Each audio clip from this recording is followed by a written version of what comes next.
Hey guys, welcome back to my channel. If this is your first video, hi, I'm Alaina, and this is the Organized Money, where we talk about planning life and managing money. In today's video, we're going to be talking about 5 ways that you can pay off debt. Now, I know that most times people talk about the debt avalanche or the debt snowball method, but I'm also going to give you 3 other ways that you may have not considered. So I'm going to flip my camera around so that we can discuss each method. I can give you the pros and cons and show you some examples. So let's go ahead and get started.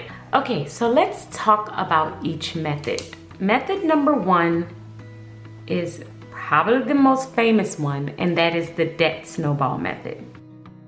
So how this one works is you take all of your debts and you arrange them based on the one with the lowest balance all the way to the one with the highest balance. So right now, let's take, say if we have 4 debts.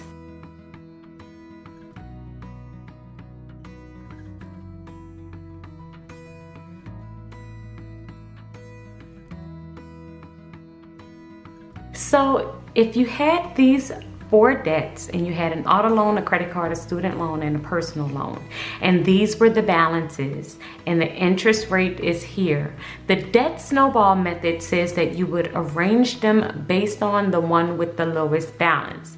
So according to this, you would pay off your personal loan first.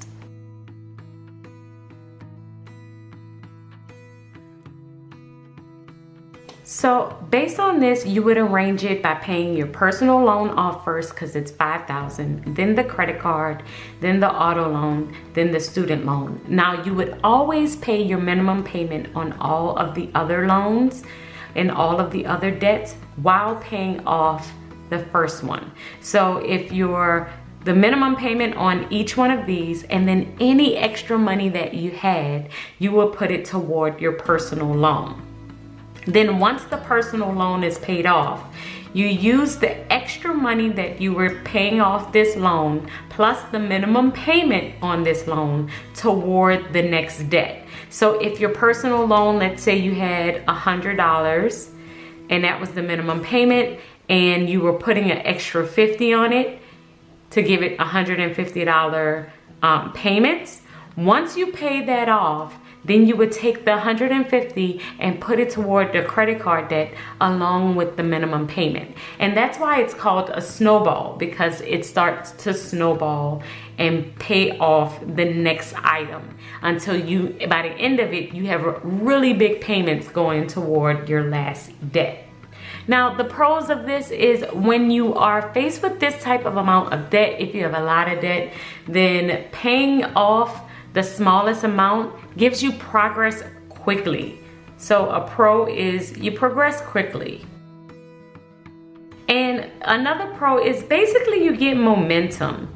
A lot of people feel accomplished once they are able to pay off their smallest debt. They start to see progress quickly, so they are pumped up and keep going. Now, the con of this is that you're going to end up more than likely paying more money over time, because you are not paying based on the interest, which is our next one, the debt avalanche.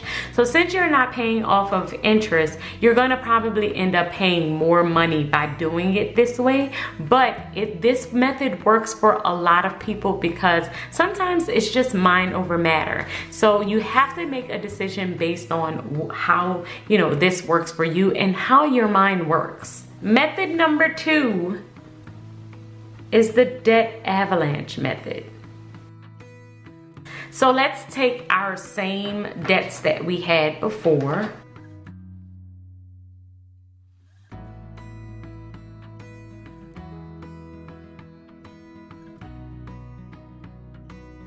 So now that we have our 4 debts, the debt avalanche method says to pay the highest interest rate amount first.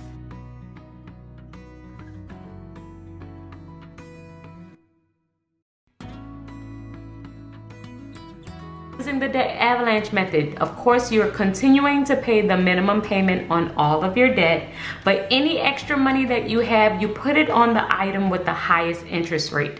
In this case, it's the credit card. So you will put all of your extra money toward the credit card, and then once that is paid off, you use all of the extra money to move toward the personal loan. Then once the personal loan is paid off, you do the student loan, and the student loan to the auto loan.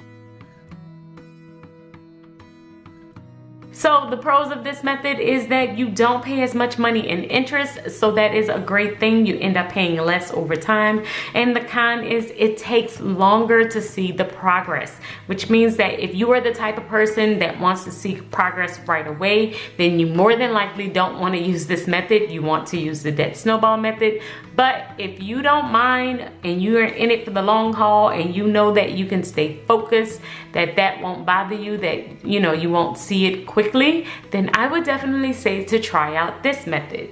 Now, the next way we are going to talk about is by doing a balance transfer. So with the balance transfer, this works really well with credit cards. But let's say you have a credit card with the interest rate of 15%. And it has a $2,000 current balance. And then let's say you have another credit card, a 7% interest rate, and you only have $500 on that card. With the balance transfer, you can move the one with the highest interest rate to the one with the lower interest rate. So basically you would move the $2,000 to the $500, and then you would have one credit card with a $2,500 balance. And you can also look at your options, because there are other credit cards that will give you a balance transfer for 0%, so you can move both of them with a 0% transfer fee and have a new balance with a new card. So the pro is you get a lower interest rate and you get a chance to pay off with more time, meaning that since your interest rate could be at 0% for a particular time, you have more of a chance to get rid of that debt without having so much interest accrue. Now, the con is you have to be a very disciplined person to do this, because now if you end up moving both of these balances to another card, then you end up having two credit cards that no longer have balances. So you have to be disciplined in order to not let this, not to charge on these cards again. With this one, once again, I would say that you just have to make sure that this is the best fit for you. Sometimes there is a balance transfer fee, and there are other little line items that come along with credit cards. So definitely make sure you're reading it thoroughly and you know what you're about to do before you do it. Now, the fourth way we're going to talk about is called the emotional method. Let's go back to having our 4 debts.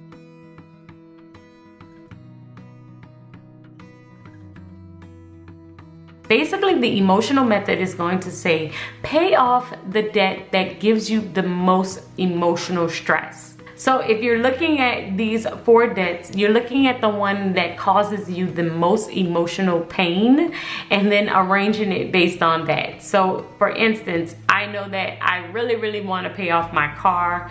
I'm just really tired of it and it's getting on my nerves, and I'm tired of them taking out that amount of money out of my budget. Then I would pay off my auto loan first.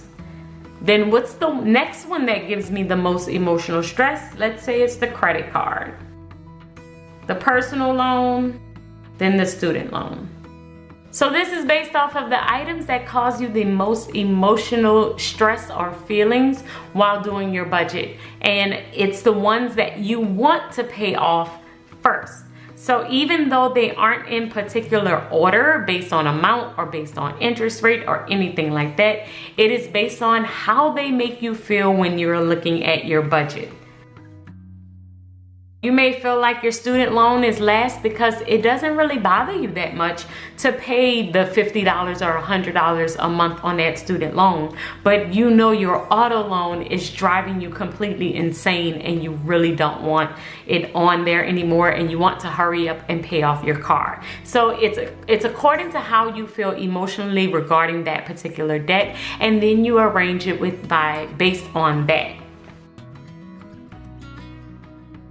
So the pros of this method is that you'll feel better and it gives you a whole bunch of momentum to keep going while you are doing this process.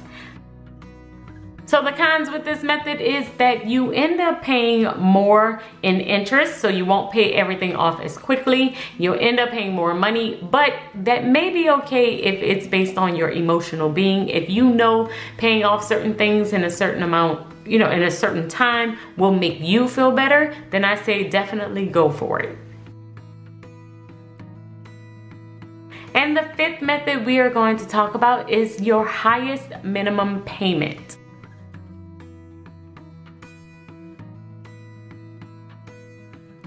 So this method is basically looking at what would have the highest impact on your budget. So since your personal loan, you're paying a minimum of $500 a month, then you would focus on paying off this one first because it will add back an additional $500 into your budget.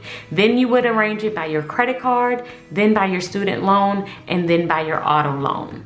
So even though these may not be in arrangement of the actual interest rate or the actual balance that's on these particular accounts, because you're doing the one that most affects your budget, you'll have a little bit more of extra money to put toward the very next debt that you have. So based on this method, you would do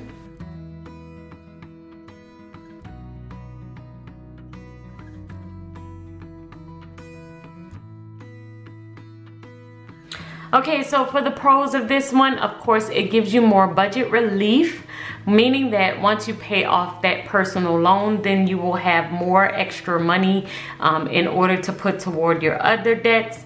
But the cons is, once again, you won't pay it off as quickly and you will end up more than likely paying more in interest. I actually really do like this method though, and especially if you have a really tight budget, sometimes it does help to be able to try and get one of your highest paying line items out of the way as soon as you possibly can. It's not always feasible. Sometimes you can't use this method. Sometimes it does work to just do the debt snowball method, especially when you have a really tight budget. But if this is something that you can do, then I would definitely say try it out and let me know if you have tried anything like this out before in the comments below. I would love to hear from you. Well guys, I hope that video has helped you with your debt payoff strategy. Let me know which one you're going to do in the comments below. I would love to hear from you. And don't forget to follow me on Instagram. I do money minute videos and a whole bunch of other stuff over there.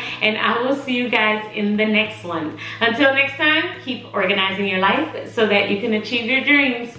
Bye guys.